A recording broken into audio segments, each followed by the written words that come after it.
ढढो district reporter Mohammad Shafiq जो कि जुमशाही शहर उन जे आसपास जे ॻोठनि में पीअण जे पाणी जो सख़्त बहिरान पैदा थी वियो। रहवासी पीअण जे पाणी जे लाइ तरसण लॻा। मुतासिर शहरनि ऐं ॻोठणनि जो एहतजाज रोलड़ जी शिकार बणियल वाटर सप्लाई जी स्कीमनि खे मुकमल करे खेनि पाणी मुहैया करण जी घुर करे छॾी आहे। उन सिलसिले में जुमशाही शहर ऐं उन जे आसपास जे केतिरनि ई ॻोठनि जे मुतासिर रहवासियुनि पीअण जो पाणी मुहैया करण जे लाइ हिकु एहतजाजी मुज़ाहिरो जुमशाही शहर में कोहिस्तान डेवलपमेंट ऑर्गेनाइज़ेशन जे सदर पीर ग़ुलाम हुसैन शाह, कामरेड नवीद अहमद जोखियो, मलिक नवाज़ जोखियो, अब्दुल करीम पलीजो, नसीर जोखियो, शोबान जोखियो, ज़ाहिद हाशिम, शोएब रज़ा, ज़फ़र अहमद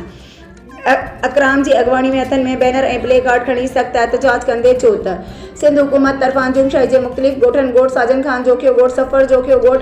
मंगर खान पलीजो, ॻोठ मोहम्मद हसन पलीजो, ॻोठ गुलज़ार पलीजो, ॻोठ गुल मोहम्मद जोखियो ऐं ॿियनि ॻोठनि जे लाइ केडी केनाल खां ॻोठ मंगर खान पलीजो ताईं 13 करोड़ रुपयनि जी लाॻत सां टेंडर करायो वियो, जेको मुख़्तलिफ़ ठेकेदारनि पारां टेंडर भरण सां गॾु solar system water supply scheme जी केडी केनाल ते लॻाइण समेत ॻोठ मंगर खान पलीजो जी वाटर सप्लाई जे तलाउ ते पिणु सोलर सिस्टम लॻायो वियो,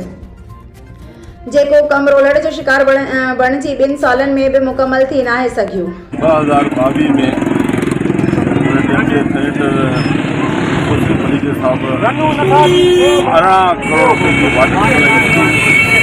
सोलर प्लेट से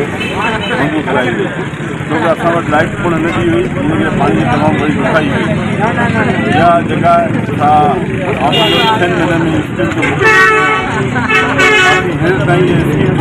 काफ़ी हद ताईं मुकमल थियल आहे ऐं इन जा तालाब ठहियल आहिनि ऐं इहा जेका सोलर प्लेट जेका असां केडी ते बि लॻियल आहे, इहा ई सोलर प्लेट असांजी